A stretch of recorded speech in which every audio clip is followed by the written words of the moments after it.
what's up everyone? TJ here. Today I'm joined by Mike Basher, editor for Snowboard Magazine and lifelong snowboard enthusiast, has also tested hundreds of boards over the years. And in today's video, we're going to be talking about the Rome Stalefish. Let's get into it. All right, so before we get into how this board felt out on the mountain, let's run through the tech real quick. So this is gonna be a pretty versatile, like all mountain free ride, carvy kind of shape from Rome. It's very wide. And we rode this board in a 154 out at Arapahoe Basin late season last year, as well as some turns out at Mammoth. This board is gonna have a directional design to it. So you're gonna get a directional outline with a longer nose up front, as well as 15 millimeters of taper. So it's gonna have a narrower tail, reducing the surface area in the back of the snowboard, and a 15 millimeter setback. So the insert packs are shifted a little bit closer to the tail as well.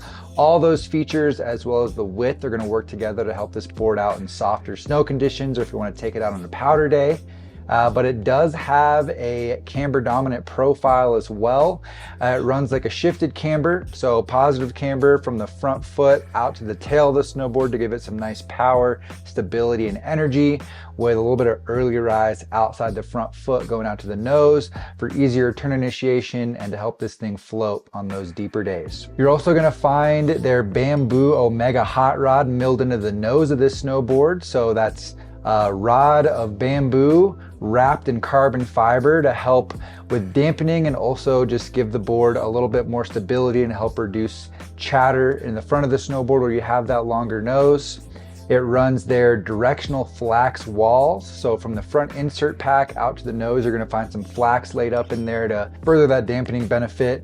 It also runs their Sinter Strong base. So it's a no frills sintered base material, gonna offer the durability that you'd expect, but is a little bit more user friendly. It retains wax very well and is a little bit lower maintenance. So it's nice to see that in this snowboard. It should have a very fast glide out there.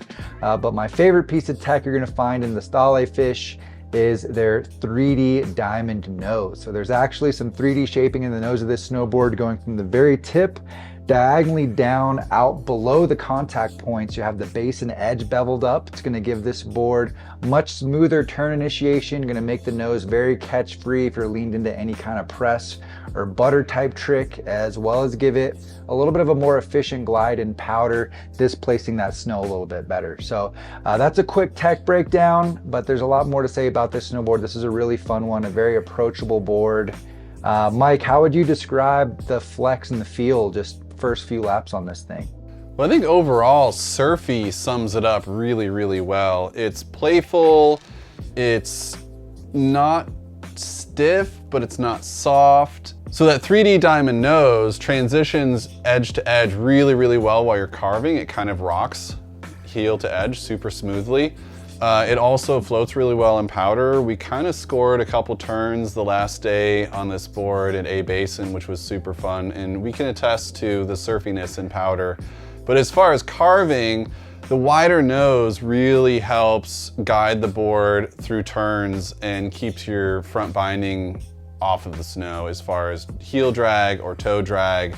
So you can really get the board way up on edge, super deep trenches. And as TJ pointed out, the bamboo Omega rod in the nose gives a really damp feel, but keeps the nose from fluttering as you hit chop and bumps and everything, and it helps it track really, really straight. Yeah, I agree, man. I think it's really nice to see features like that built into the Stalefish.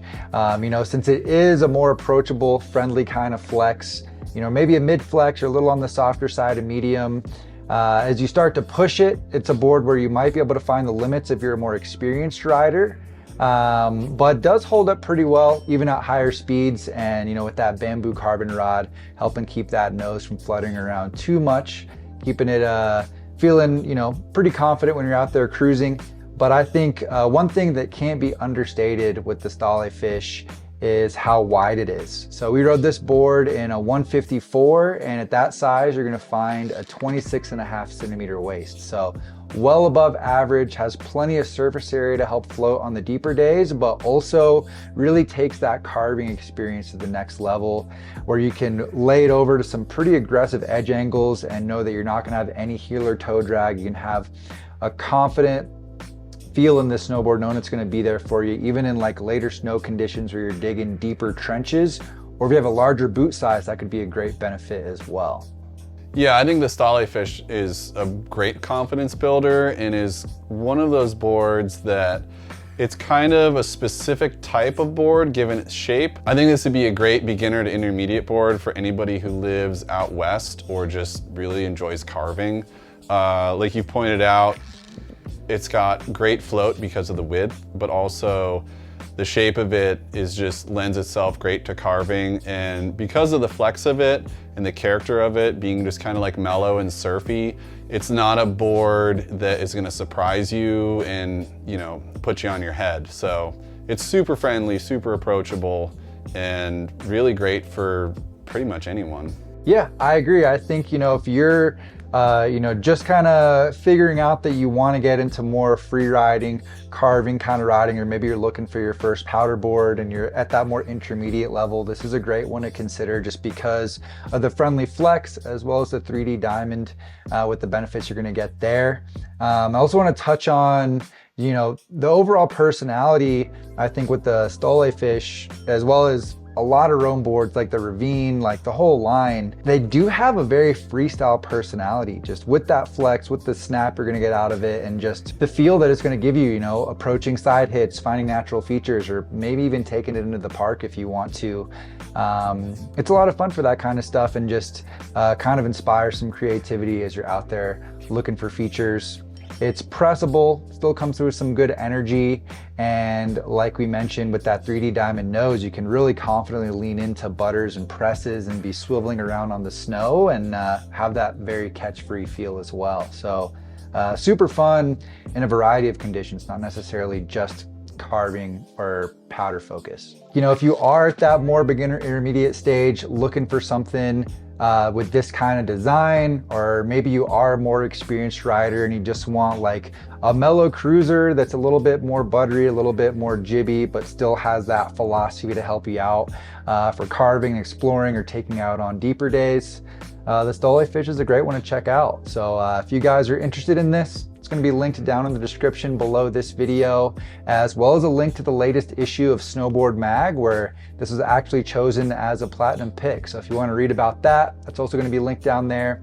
Appreciate you guys watching today. Make sure to drop a like before you go, subscribe to the channel if you're new here, and leave any questions for us down in the comments. We appreciate it. We'll see you in a new one soon.